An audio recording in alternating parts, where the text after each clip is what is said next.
Hello, my name is Nora Riddle. Welcome to the Head of the Table. I am your host. I am a former policy advisor, former chief of staff in corporate America, and your advisor on all things leadership. And I'm really excited today because we have a guest with us.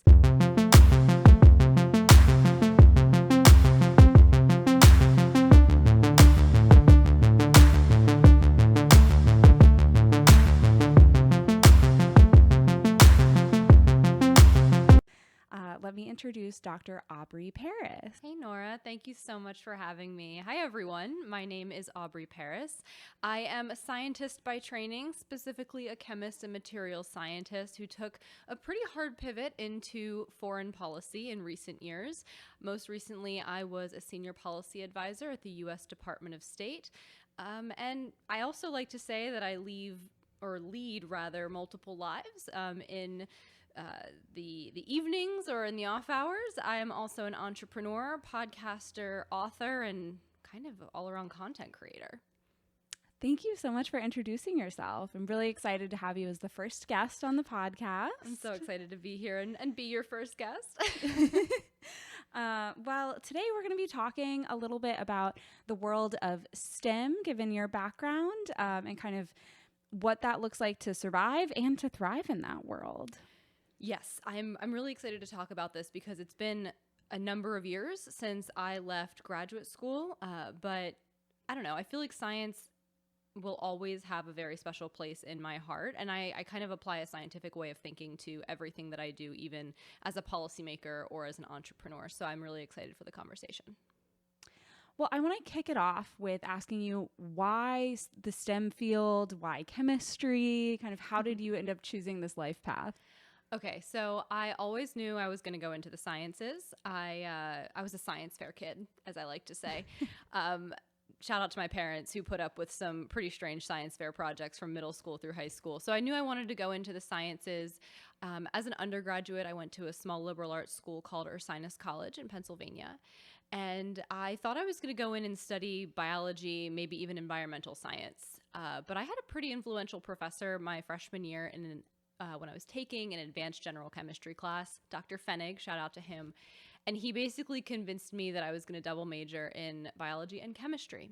I actually had no interest when I first started in college in doing a chemistry major.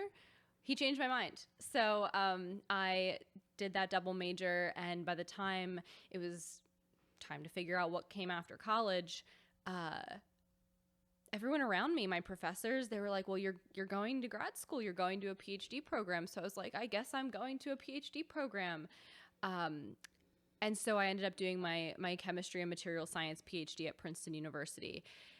That being said, I will note, because I think it's important for the story, that while I was in college, I was also able to dabble in areas like science policy and science communication. So while I knew the PhD would give me bona fide expertise and I'd be looked at or regarded as an expert in sciences, I did know that I wouldn't necessarily be pursuing a traditional career for an academic.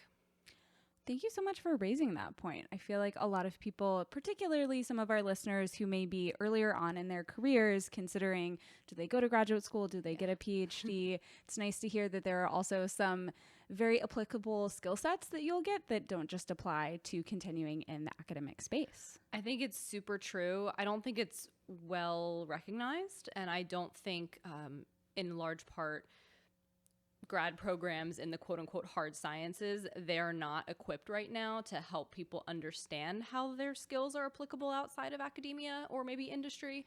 But absolutely, when it comes to communication and writing and whether it's like scientific writing, grant writing, making presentations, convincing someone of a point, right? That's like the crux of the scientist experience in terms of conveying your research. But there's also just the scientific method and the way of thinking that trains you to do. And I can't tell you how many times I've applied that in my career post-academia. Well, thank you so much for sharing that. I know you've talked a little bit about some of the benefits you've received from kind of being in the STEM field, the research, academia. Could you talk a little bit about some of the challenges that you faced? Oh boy. Yeah, where to begin here?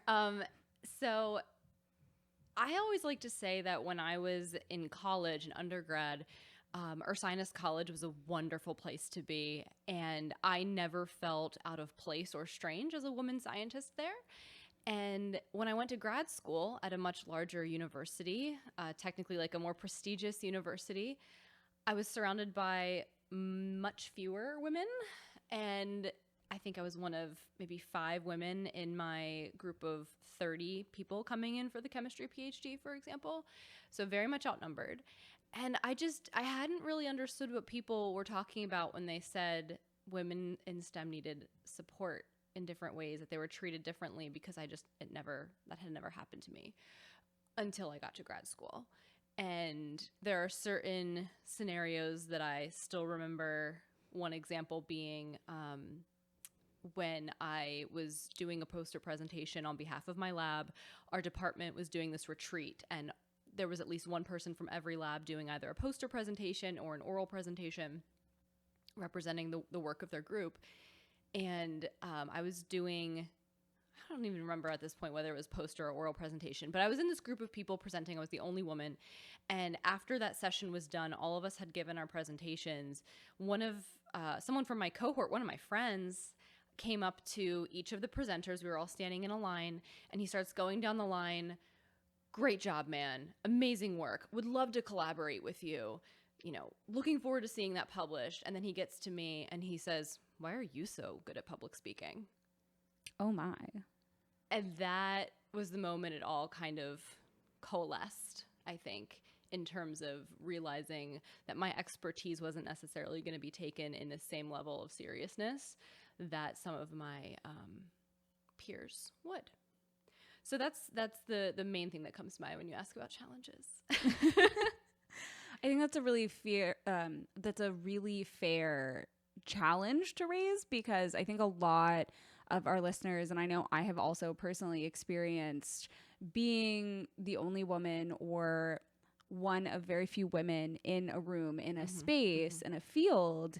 And for some reason that has created a dynamic in our society where we think, well, because there are fewer of a certain represented group, then they must not be as qualified. And I think that's a very narrow view of the world, but unfortunately a lot of us experience that. And I also think that when I was in my PhD program, I obviously had great friends who were part of that cohort. They were mostly men, just statistically. But I also just felt like I didn't fully fit in, when they were out at dinner. We all would go out to dinner, and they would still be talking about the experiments they were doing in the lab. And that was kind of like their whole world.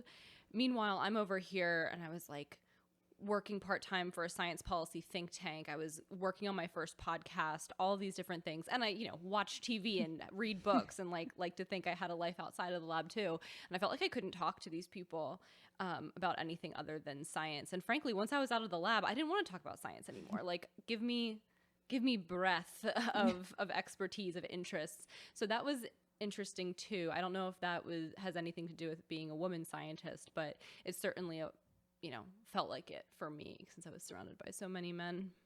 Yeah, I can definitely relate to that. Being an economics major, there were definitely a lot of fraternity brothers that were in classes that had access to people who had taken the classes before, had access to a lot of knowledge about the tests that we might receive. But also their social life looked very, very different from mine, because I was never going to be part of a fraternity.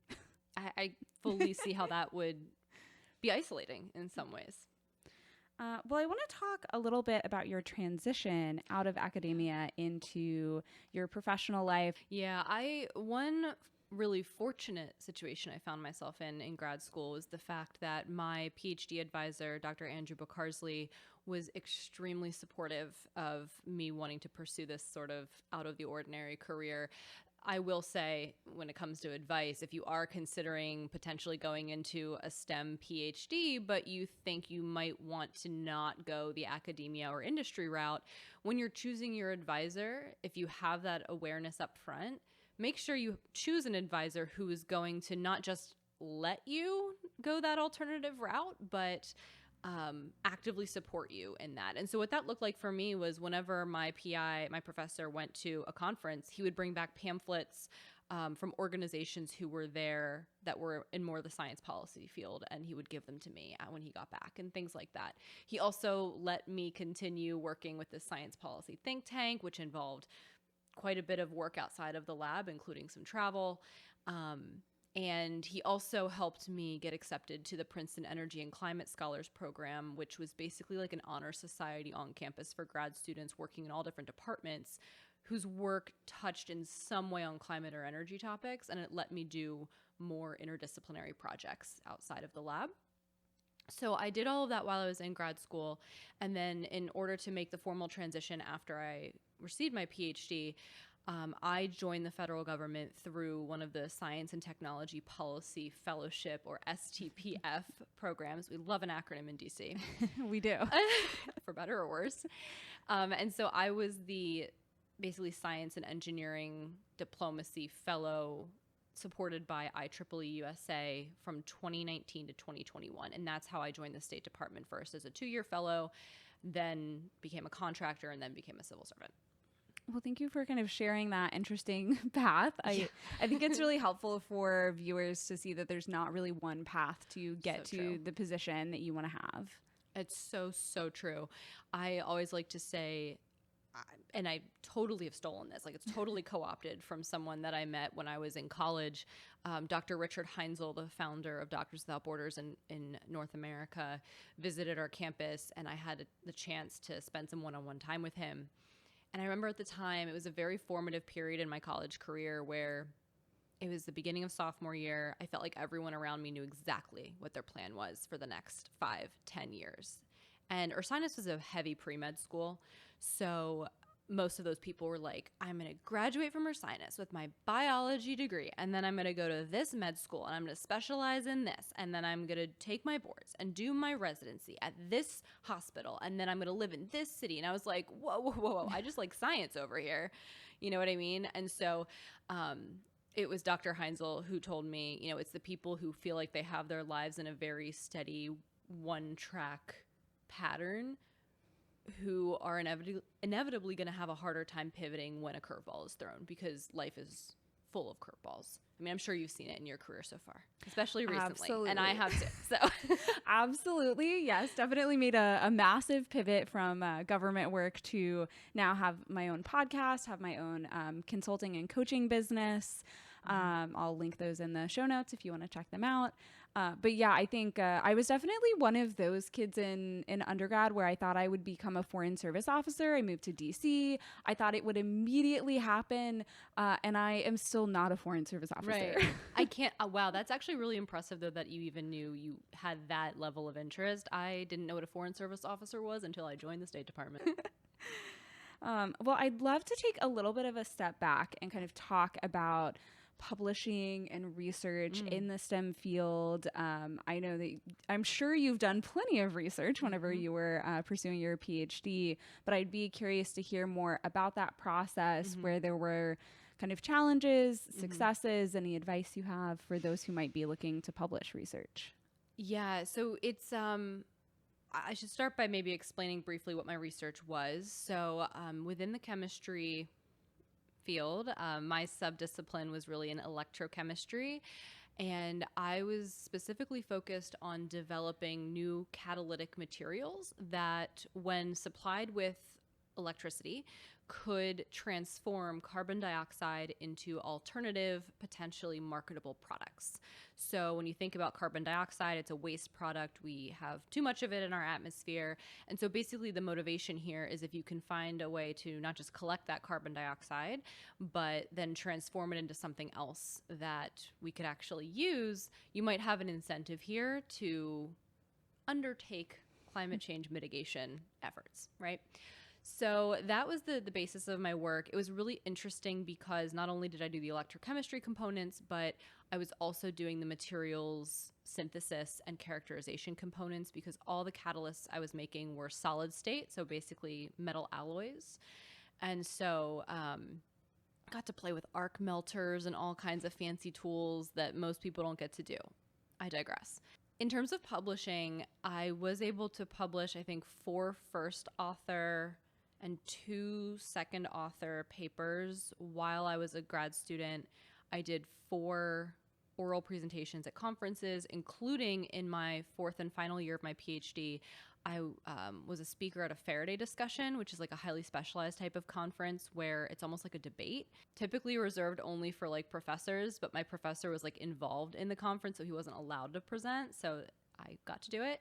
And it was in Cambridge, like in the UK. It was very cool. Oh, wow. But anyway, just a humble brag. yeah, it was very nice. But in terms of challenges, I think where to even begin here? I'll go big picture challenges. If you want more specifics, I'm happy to go into it. But in the publishing space for research, I think there are some controversies that people are dealing with to this day. And one of them is the fact that typically the publishing and reviewer process is single blind. And so what that means is when you are authoring a paper, you write everything up, you submit it to a journal, and if they decide they want to give it a chance, they then take your paper and send it to 2 to 3 people in your field who would understand what they're reading. And they will make comments, tell you what additional experiments they think you need to do in order for it to be publishable. And so because it's single blind, the reviewers get to see you and your co-authors, like who wrote the paper, but as the writer of the paper, you don't get to know who reviewed the paper. That's what single blind means. And so I think that there's a belief that there's some prejudice in terms of whether or not a paper gets accepted and where it gets accepted to based on the reviewers seeing the author line and liking or disliking a particular author, their work, etc. Because there are rivals, right, in academia, just like there are in many fields. And so that's really complicated. Double-blind reviewing has been proposed as a result, where basically the reviewers wouldn't get to see who wrote the paper either. Some journals have tried that, and I've heard situations where the reviewers were like, well, I don't think you can publish this paper because you didn't cite author X enough. And it turns out author X was the person who wrote the paper, and there are rules against citing yourself too much. So, like, there are problems. Yeah. There will always be problems. And then the other thing that I think is interesting, especially for your potential audience to note, since I would imagine at least some of them, if they're into the sciences, might be considering a big pivot, is the fact that in different subdisciplines, there are different rates of publication that are seen as appropriate or realistic. So what I mean by that is in certain subdisciplines of chemistry, let's say organic chemistry, where your focus is total synthesis. Basically, this is a chemical compound that exists in nature. I need to figure out a way to create that compound in the lab. That can take a really long time to create that whole total synthesis process. And in many cases, you can't really publish anything until you get all the way or most of the way through.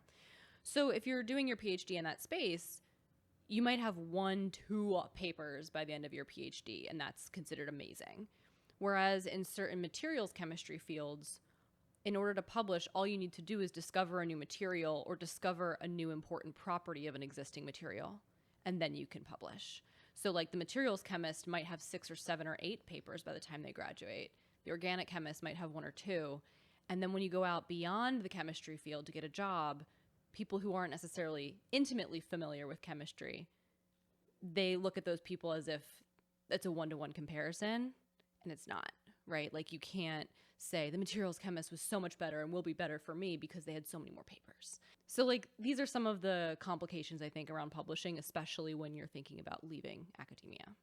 That's so interesting. I really appreciate you kind of highlighting the not only like depth to research and like the type of research that you're doing, but also some of the challenges that are really faced as people reach the publishing stage of the research is done.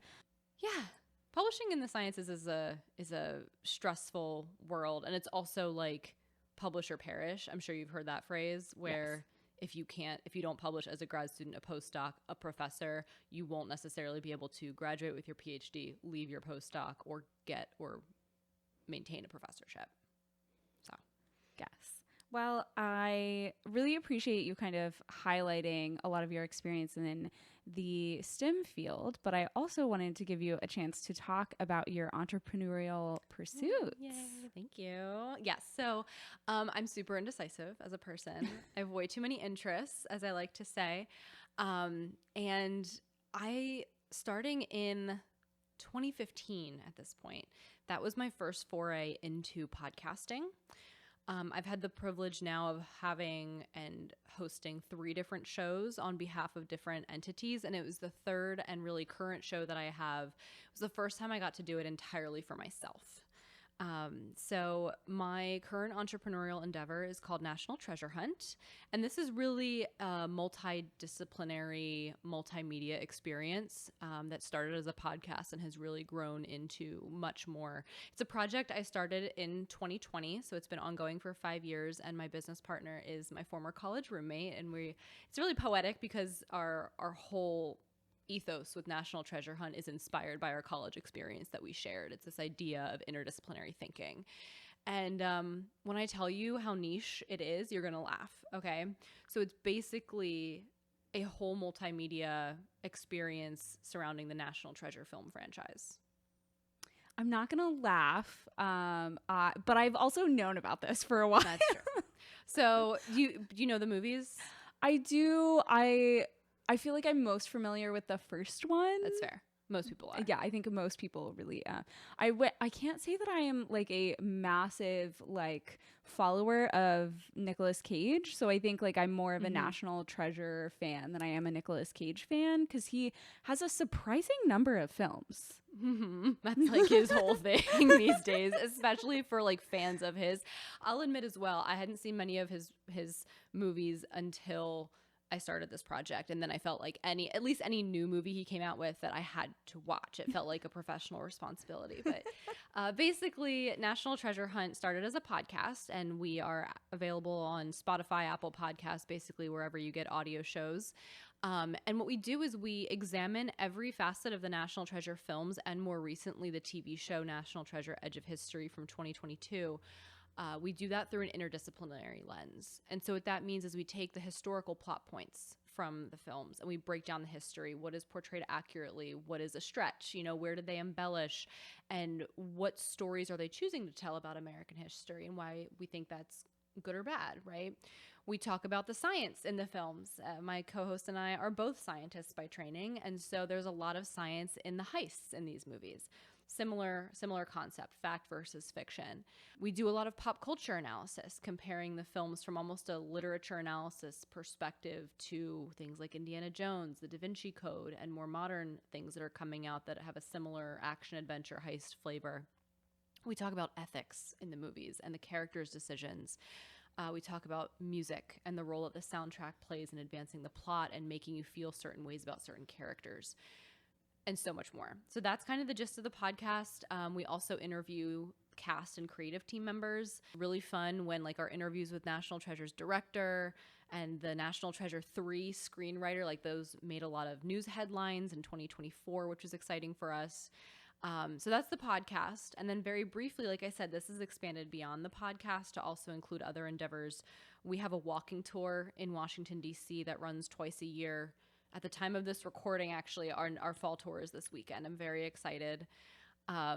We have a book, National Treasure Hunt, One Step Short of Crazy. And then I have a second book coming out next spring 2026, called Riley Poole's Book of Secrets, History for National Treasure Hunters.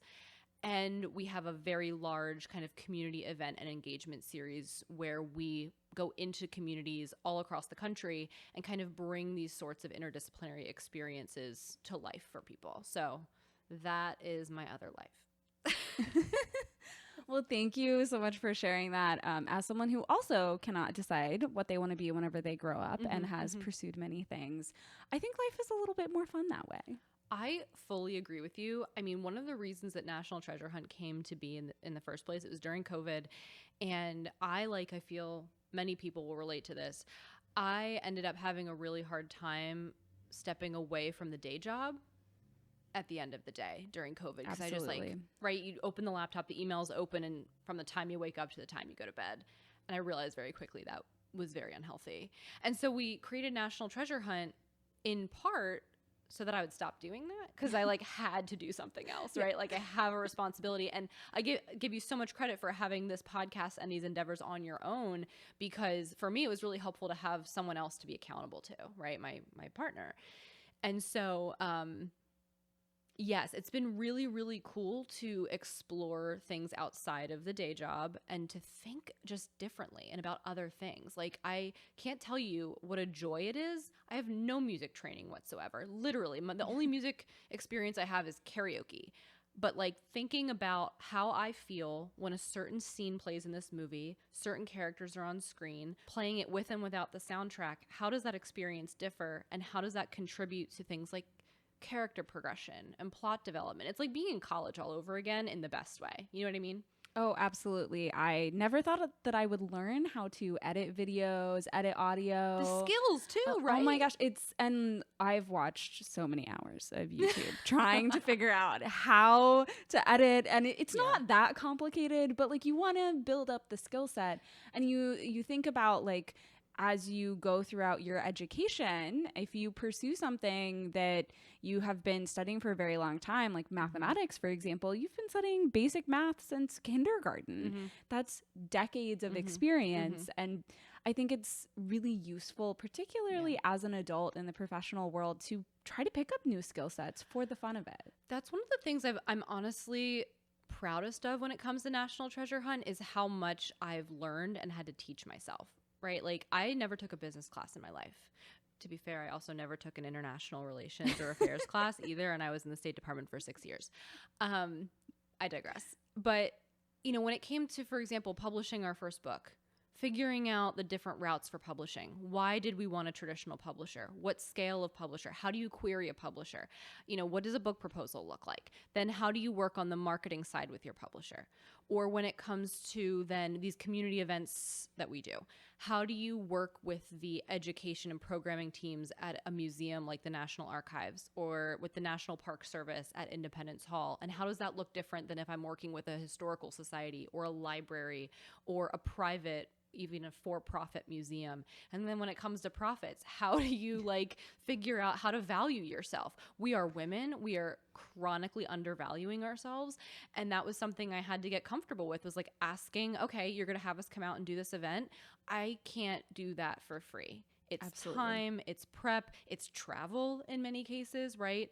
Like all of that has been a learning experience, and I've taught myself along the way. So I'm actually really proud of that.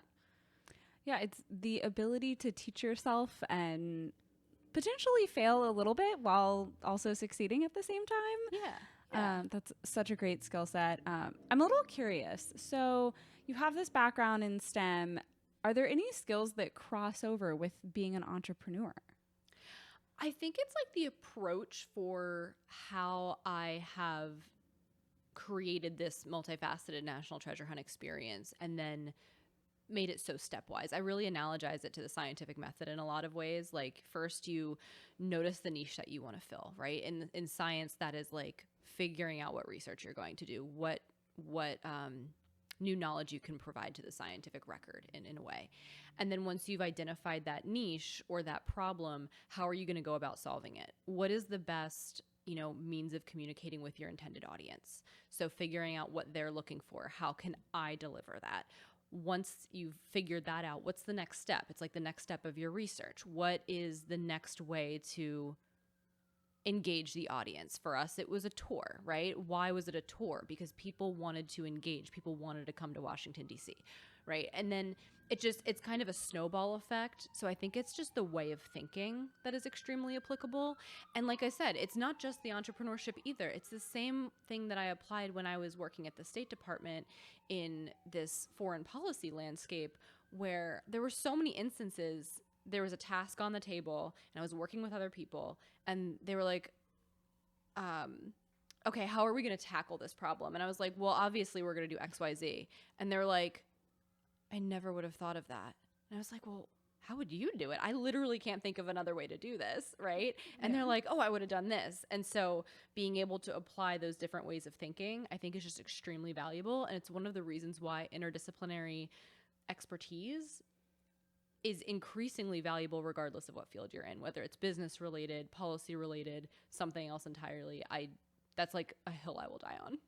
Oh, I absolutely agree, as someone who has been in business and international affairs and now podcasting and coaching and consulting. There's so many different skill sets that you can pick up through one position, one opportunity. And I think that's really what we talk about a lot here at this podcast, of how can you kind of get some of those specific opportunities to slowly build your career. And I think that's also why we're seeing some shifts in fields, is as we see people pursuing a variety of different skill sets and technical backgrounds. I feel like we're kind of seeing a shift in certain fields. I mean, if you think about like entrepreneurship right now, I think it's 41% of women in the world are entrepreneurs. And that definitely has not always been the case. I am really inspired by the equity that modern technology can afford, right? I mean, I would not consider National Treasure Hunt and what I do over there to be influencing by any stretch of the imagination, but looking at content creation writ large, influencers, etc., when you have social media and other digital tools at your disposal, when you can create production quality content using a cell phone, when it's never been cheaper to buy a high quality microphone, etc., you have people who can really take control of their own destiny and be creative in ways that they never could before, and in ways that could actually sustain them and their families and make a living. So, and that's just one category of entrepreneurship, right? Like this exists in so many spaces, but I think the more tools that are at our disposal and technologies, and the cheaper it becomes to access those tools and technologies, the more we're all going to be empowered to be our own bosses. And I think that's really powerful if that's something that interests you.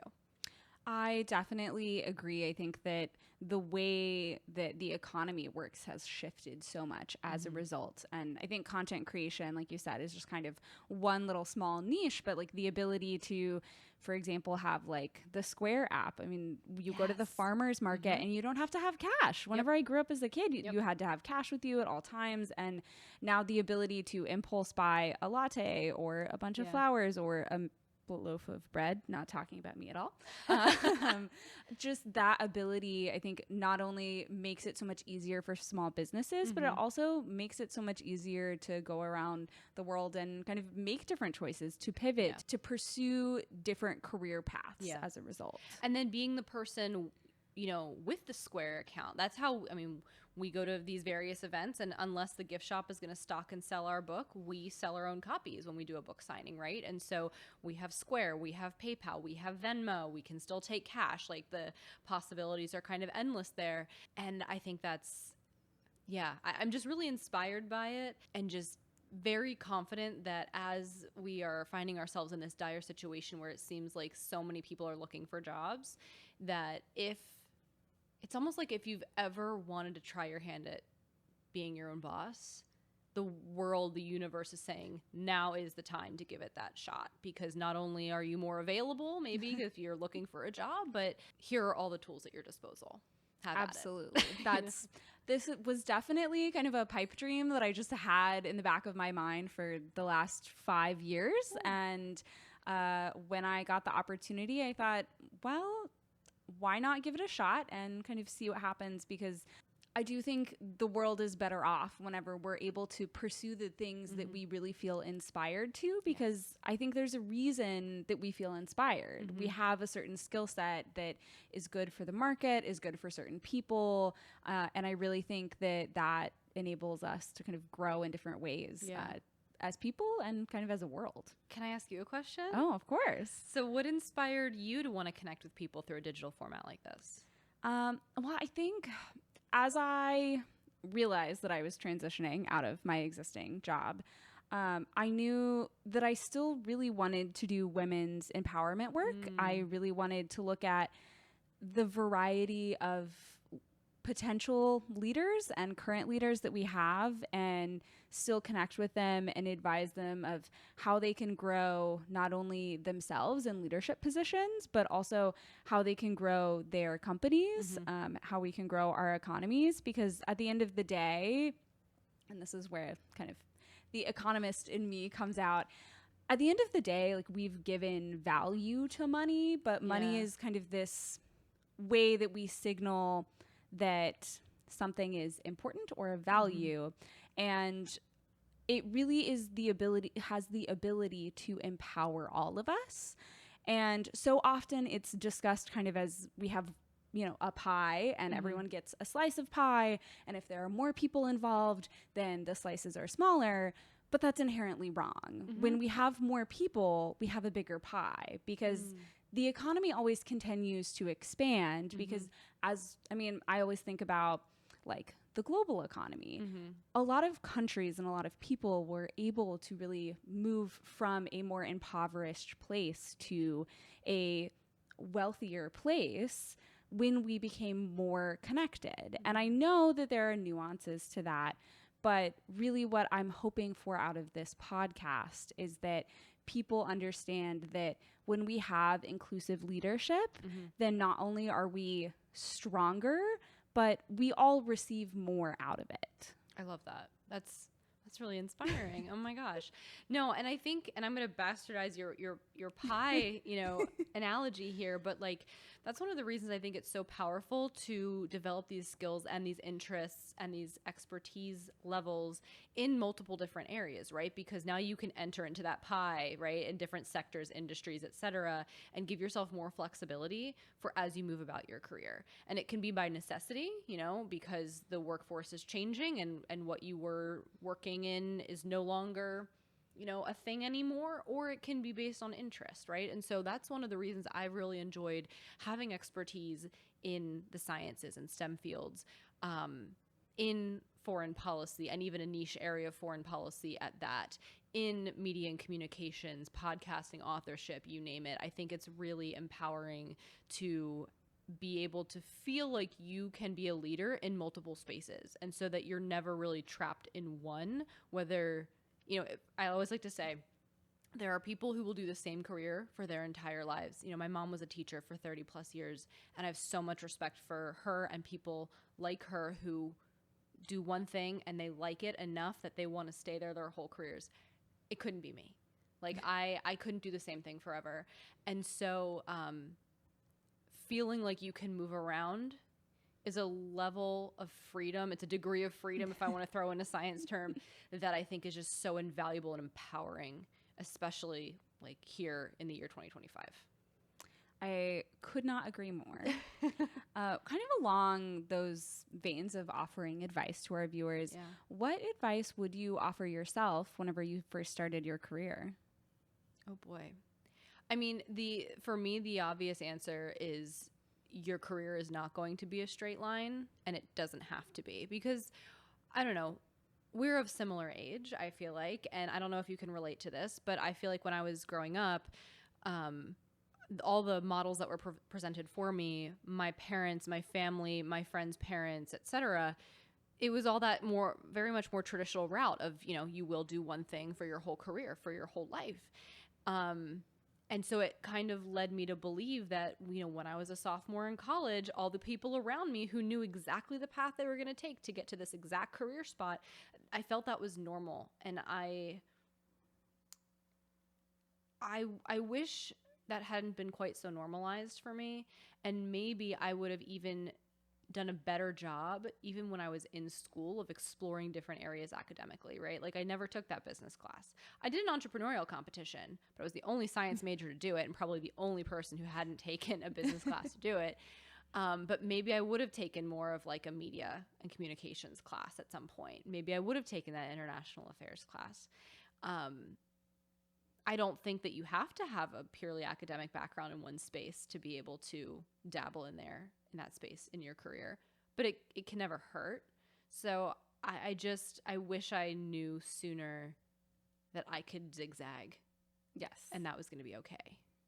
Yeah. And I think what's really important is what you said at the end, is that it's okay to zigzag. I think that particularly as we're in a shrinking economy, frankly, I think a lot of viewers, and I know I also identified with this as I kind of transitioned out of my job, was feeling like because something ended and you didn't have a say in it, that it was wrong, that you know, failed at something, and really getting this understanding that it's okay to pivot. It's okay to look at different opportunities.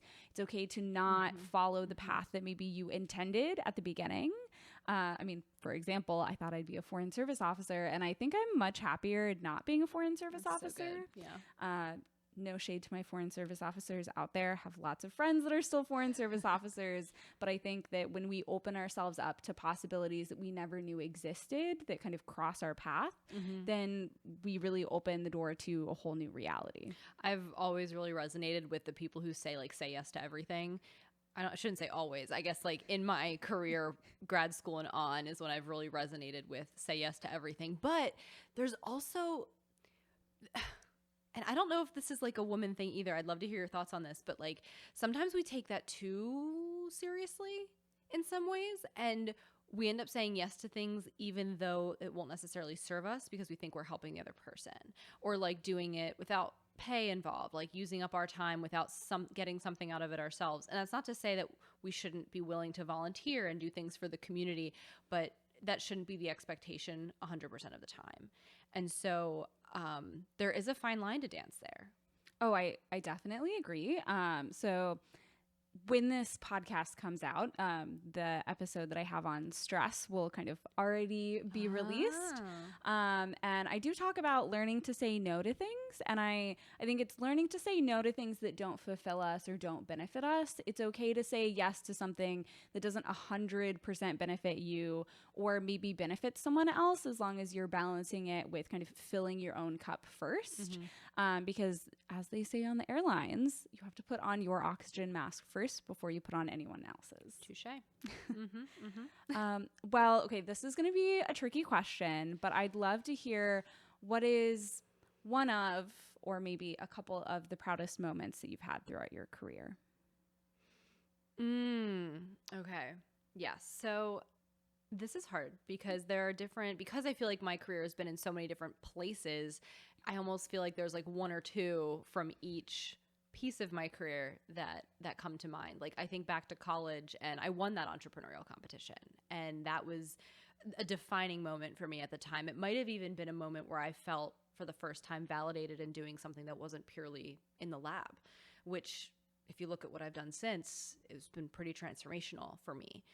But when it comes to my career, I would say that if I define the career as like the foreign affairs and policy landscape, and then this sort of multimedia landscape on the side, in the foreign affairs space, I was responsible for writing the first U.S. strategy to respond to the effects of climate change on women in 2023.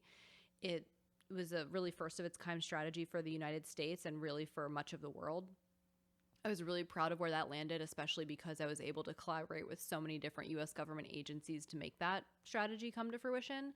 And then to be able to follow it up and see us implement it so well for a good year and a half, 2 years after its release was very exciting to me. And then one of the ways we implemented it was through an initiative that I also started called the Innovation Station at the State Department, which was really focused on building networks for women to deploy their sustainability solutions in new communities, domestically and internationally. I was able to quantify. That's another place where the science comes in, quantifying impact, right? And understanding those metrics. So being able to quantify a lot of impact for that initiative. Those are the two things in the foreign affairs space I'm most proud of. And then with National Treasure Hunt in the multimedia space, I'm proud of everything we've accomplished, to be completely honest with you. But two things I haven't talked about yet that really come to mind are, number one, the amazing relationships we've been able to build with people like National Treasure's director, screenwriters, many of the actors, etc., and them trusting us to keep their franchise and their characters and their stories alive in this way. I'm very proud of that. And then separately, and this is just like a fun thing, but like it's validating when other people recognize what you're doing. And so in 2022, we were invited by Disney out to the red carpet premiere of National Treasure: Edge of History, and we got to cover the red carpet. Oh, that's so cool. It was amazing. Like I like to joke sometimes that it ruined me because I was like, I will never have this kind of exhilaration again. It was one of those things where I had, just like anything else we had done with National Treasure Hunt, it was a first time thing. I've never done this before. I've never covered a red carpet. What is the tech that I need? How do I get there? What should I be wearing? How much time will I have with a given actor, etc.? And it was just like so mentally stimulating to be like, you got one shot at this. Do not mess it up, right? Like, it was amazing. Yeah. And that helped us build some of those relationships too. So kind of seeing everything snowball into a space where we're really being validated for the work that we're doing and seen as professionals in this space. I'm really proud of that too. Oh, well, thank you so much for sharing that. And I think there's like something really cool about you highlighting, it's the first time you did something and you just kind of dove in. Yeah. And now it's one of, your proudest accomplishments. Yeah. Yeah. I encourage anyone really who has the opportunity to do something for the first time that feels truly exciting to them. It's going to be scary. Like, there's no way around it. That was terrifying. Oh my gosh, it's terrifying. Right. And then absolutely. I'll tell you one quick story from that. Catherine Zeta-Jones played the villain in that show, and she's by far the biggest name on the cast. And so as she's going down doing the media rounds, we were near the end of the media line, and her publicist, agent, whoever was walking her around, I had like 10 seconds to convince that publicist to give me one question. And it worked. Like, that was a moment I will never forget, because it was like, all right, turn it on, figure out the argument. You have 10 seconds, make the pitch. And then also, what are you going to ask when you get that one question? How do you pick? Because obviously we had done our prep. We had like a bunch of questions for every actor that we could ask. But it's all about shooting that shot. Yeah. And not worrying about failing, because also she's not going to remember us like afterwards, right? Well, she might. She might.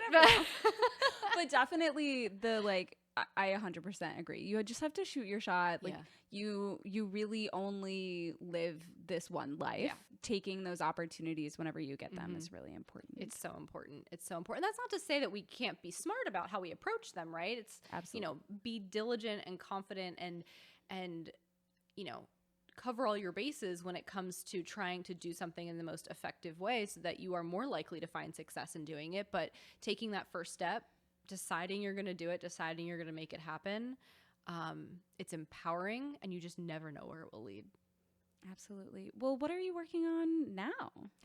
Well, in addition to looking at what the next stage in my, professional 9-to-5 career will look like, since I no longer work at the State Department, I'm spending a lot of time on two particular things for National Treasure Hunt, besides the fact that we're in our 11th podcast season right now. But number one, I am working with my publisher on prepping my new book for release next spring. So literally before I came here today, I was working on the galley proofs, getting everything together. I'm so excited with how it's turning out. Any National Treasure fans are going to really love all like the nods and Easter eggs in this book.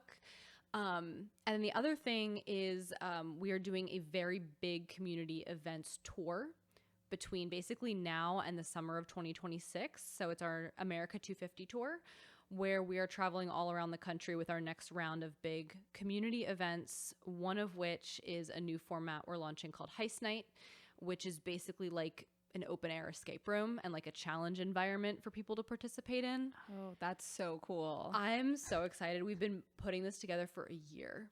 Oh my gosh, I have to sign up now. You do? Oh my gosh, we're debuting in DC in October. So. Oh my gosh, perfect. I'll be around. Excellent, excellent. So it starts in DC, but then we start traveling around with it. We have dates in New Jersey and Williamsburg, Virginia, Westport, Connecticut, Houston, Texas, and talks with others as well. So really focused on those things right now. Where can our viewers follow you? Thank you so much for asking. Of course. So you can follow me, Aubrey Paris, at BelleTucker11 on X and Instagram. I'm also Aubrey Paris on LinkedIn. And then if you're interested in checking out National Treasure Hunt, we're available at nthuntpodcast.com. And we are on X, Instagram, and LinkedIn at NT Hunt Podcast. Thank you so much for being on this episode of The Head of the Table. For all of our viewers out there, any National Treasure fans, please feel free to comment below and reach out to Aubrey and her team just to see all the different opportunities to learn more about National Treasure and participate in some really cool heists. Yeah. Thank you so much for joining me at the Head of the Table this week. It was so great to have a guest. And please feel free to reach out via Instagram or TikTok or our newly launched LinkedIn page.